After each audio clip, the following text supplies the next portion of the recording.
2018 Porsche 911 Carrera GTS review. As much as I love the Porsche 911 GT3, driving one daily wouldn't be ideal. Noisy Michelin Pilot Sport Cup 2 tires, difficulty flying under the radar with a gargantuan rear wing, and no backseat are all serious strikes against practicality. This is where this 2018 Porsche 911 Carrera GTS comes in. Slotting above the tamer base Carrera versions but below the hardcore GT models, the GTS occupies the middle ground in the 911 lineup, offering slightly edgier styling and a touch more performance than the Carrera S. The GTS has proven to be a popular choice among 911 buyers, accounting for roughly 20% of sales. Tasteful visuals upping the GTS. Visual stakes are its sport design, front fascia, exterior mirrors, wider rear bodywork and black badges. Black 20-inch center-locking forged aluminum wheels borrowed from the Turbo S also come on the GTS, and they contrast nicely against my test car's white paint. The changes aren't drastic, but they do enough to bring a little more styling punch to the party. Inside, there is Alcantara covering the steering wheel, shifter and glove compartment door, and brushed black aluminum trim is sprinkled in for good measure. For anyone who has ever spent time configuring a 911 on Porsche's website, you know there are a mind-numbing amount of options, ranging from colored seat belts to leather-wrapped steering column covers. Refreshingly, this test car arrived wearing only heated front seats and auto-dimming mirrors as interior add-ons. How's the GTS cabin without a bunch of extras? It's still darned nice, with adequate room for front occupants, including comfortable and supportive leather sport seats and quality materials throughout. Unlike the GT models, the rear seats are still here, but they're still best left for handbags and such, or perhaps kids on short trips. Technology basics. When it comes to tech, the GTS includes what you'd expect from a premium brand. Infotainment is handled by a responsive and crisp-looking 7-inch touchscreen that controls navigation, satellite radio, Bluetooth, Wi-Fi capabilities and an 8-speaker sound system.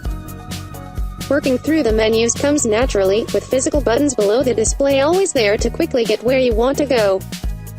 For those who prefer to hand infotainment controls to their smartphones, Apple CarPlay capabilities are included, but Android Auto is sadly still not supported. On the safety front, a rear-view camera and front and rear parking sensors come standard, while blind spot monitoring, $850, and adaptive cruise control, $2,490, can be yours if you check extra boxes when ordering. More performance everywhere. Being a 911, the most important aspect is how it drives. Fortunately, the GTS impresses in any environment thanks to its more potent drivetrain and adaptive suspension.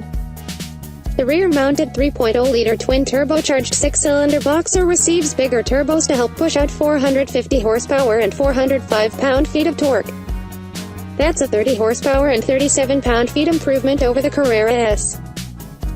With the 7-speed dual-clutch gearbox, the GTS hits 60 miles per hour in 3.5 seconds and storms onto a 192 mph top speed.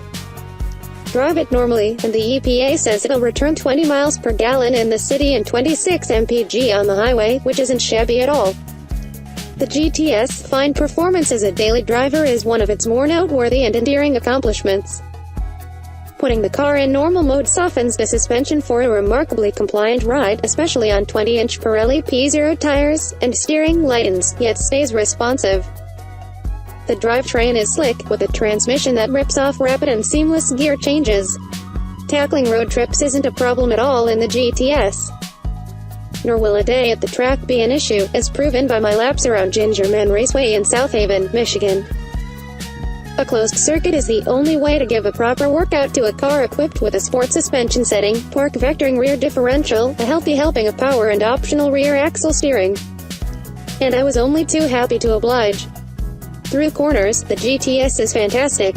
It offers immense grip and will obediently go wherever you tell it to, all the while, its steel brakes staying strong and fade-free. Body motions are kept in check while all the go-faster hardware works hard behind the scenes to make you look and feel like a magician at the wheel. Well, at least until the Pirellis get too much heat into them and start to get greasy.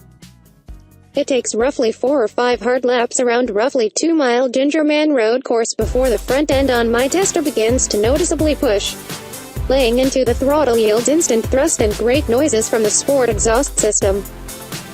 And with the dual-clutch gearbox, the GTS features a sport response button that puts the engine and transmission in an optimal acceleration setting for 20 seconds.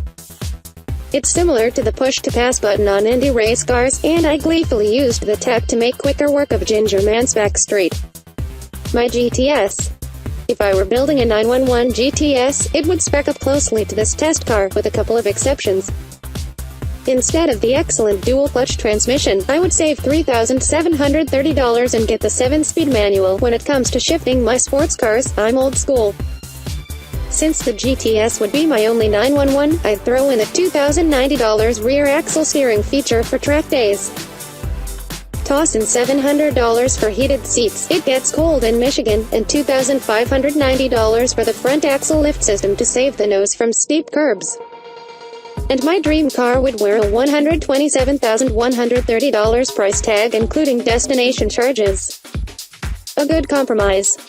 Some people out there will still want a GT3 over the GTS, and that's understandable. I would, too, but only for a second or third car in my stable. However, for a coupe to drive primarily on the streets and occasional track days, the GTS is the best option. Because it offers a little more visual and performance kick in a package that's competent in all areas. The GTS is the sweet spot in the 911 lineup, so much so that after a good drive, its $120,700 base price doesn't look bad, especially when compared to a $145,000 GT3.